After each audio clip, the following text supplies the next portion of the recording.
Hello friends मैं दिलदार और आपनालोके चाই আছে নাগাৰী এণ্টাৰটেইনমেণ্ট। আজিৰ এই ভিডিঅ'টোত এনেকুৱা এটা টপিকৰ বিষয়ে আলোচনা কৰিম যিটো টপিক বৰ্তমান সময়ত বহুত বেছি প্ৰয়োজন। বৰ্তমান সমাজখনত এনেকুৱা টপিকৰ বিষয়ে আলোচনা কৰাটো বহুত বেছি প্ৰয়োজন। আজিৰ এই ভিডিঅ'টো ছোৱালীবিলাকৰ কাৰণে বহুত বেছি ইম্পৰ্টেণ্ট।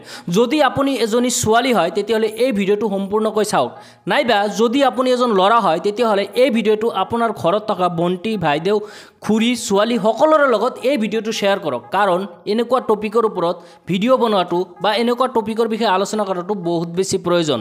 তো বেছি দেৰি নকৰি বলক আজিৰ এই ভিডিঅ'টো আৰম্ভ কৰোঁ। বৰ্তমান সময় আৰু এই সমাজ ব্যৱস্থাত এটা কথা বহুত বেছি জনপ্ৰিয়। চাওক, এজনী ছোৱালীয়ে এজন ল'ৰাৰ লগত প্ৰেমৰ সম্পৰ্ক আছে। দুয়োজনে প্ৰেমৰ সম্পৰ্কত থকা সময়ত তেওঁলোকে দুয়োজনৰ মাজত অন্তৰংগ মুহূৰ্ত কিছুমান শ্বেয়াৰ কৰিব পাৰে।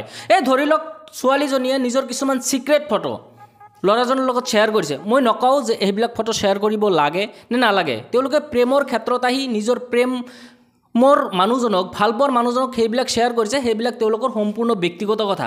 কিন্তু কিছুদিন পিছত যেতিয়া ল'ৰা আৰু ছোৱালীজনীৰ মাজত সম্পৰ্কৰ বিচ্ছেদ হয় বা দুয়োজনৰ মাজত কাজিয়া আৰম্ভ হয়, তেতিয়া সেই ল'ৰাজনে ছোৱালীজনীক ব্লেকমেইলিং কৰিবলৈ আৰম্ভ কৰে যে তই মোৰ লগত আকৌ শাৰীৰিক সম্পৰ্ক ৰাখিব লাগিব, নাইবা তই মোক পইচা দিব লাগিব, নাইবা তই অমুকটো কৰিব লাগিব, নহ'লে মই এই ফটো বা এই ভিডিঅ'বোৰ ছ'চিয়েল মিডিয়াত পাব্লিছ কৰি দিম। আৰু ছোৱালীজনীয়ে সেইবিলাকৰ পৰা মানে ভয়তে সেইবিলাকৰ লগত কেনেকৈ মুখামুখি হ'ব সেইবিলাক একো বিচাৰি নাপায়, হয় আত্মহত্যা কৰে, নহ'লে ল'ৰাজনে যেনেকুৱা ধৰণৰ চুক্তি বা যেনেকুৱা ধৰণৰ চৰ্তবিলাক দি থাকে ছোৱালীবিলাকে সেইবিলাকে মানিবলৈ চলি যায় বা সেইবিলাকে মানি থাকে। আজিৰ এই ভিডিঅ'টোত এনেকুৱা কিছুমান কথা ক'বলৈ চেষ্টা কৰিম যিবিলাক শুনাৰ পিছত বা যিকেইটা কথা শুনাৰ পিছত ছোৱালীবিলাকে তেনেকুৱা ধৰণৰ ল'ৰাবিলাকে দিয়া অযথা চুক্তি বা অযথা চৰ্তবিলাক মানিব নালাগে। যদি আপোনাকো আপোনাৰ বয়ফ্ৰেণ্ডে বা আপোনাৰ বয়ফ্ৰেণ্ড নামৰ সেই পিখাজনে আপোনাক ব্লেকমেইলিং কৰি আছে তেতিয়াহ'লে মোৰ এই কথাকেইটা মন দি শুনিব। নাম্বাৰ 1, যদি আপোনাক ব্লেকমেইলিং কৰিছে তেতিয়াহ'লে আপুনি প্ৰথমতে এভিডেন্সবিলাক বা তেওঁ যে আপোনাক কথাবিলাক ফোনতে কৈছে বা মেছেজতে কৈছে সেই কথাবিলাক আপুনি যোগাৰ কৰিবলৈ চেষ্টা কৰক। যদি মেছেজত কৈছে সেই স্ক্ৰীনশ্বটবিলাক যোগাৰ কৰক, আৰু যদি ফোনত কৈছে ফোনবিলাক আপুনি ৰেকৰ্ডিং কৰাৰ কাৰণে চেষ্টা কৰক। যেতিয়া আপুনি এভিডেন্সবিলাক যোগাৰ কৰিব পাৰিব তেতিয়া সেই ল'ৰাজনক বা সেই পিখাজনক সেই মানুহ নামৰ সেই জঘন্য প্ৰাণীটোক ধৰিবলৈ সহজ হ'ব।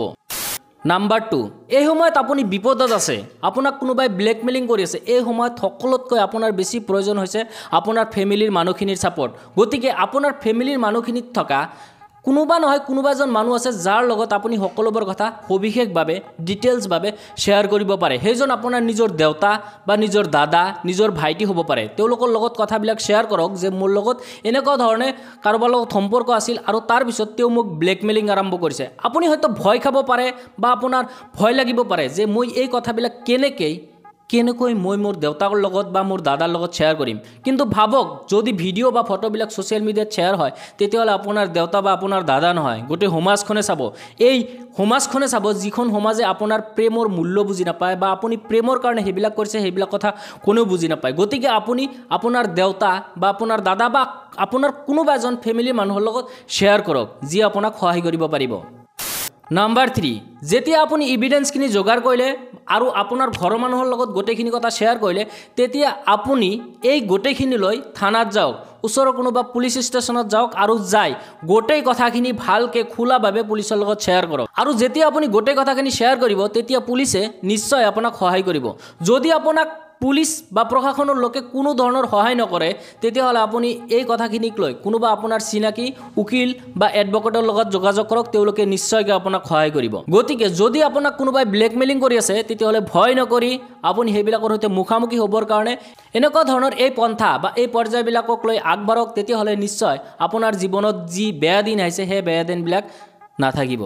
আজিৰ এই ভিডিঅ'টোৰ জৰিয়তে কি ক'ব বিচাৰিছোঁ নিশ্চয় আপোনালোকে বুজিব পাৰিছে। যদি আপুনি মোৰ কথাৰ সৈতে একমত বা ভিডিঅ'টো ভাল লাগে তেতিয়াহ'লে ভিডিঅ'টো লাইক কৰি নাপাহৰিব, ভিডিঅ'টো সকলোলৈ শ্বেয়াৰ কৰি দিয়ক, কাৰণ এইবিলাক ভিডিঅ' শ্বেয়াৰ হোৱাটো বহুত বেছি প্ৰয়োজন।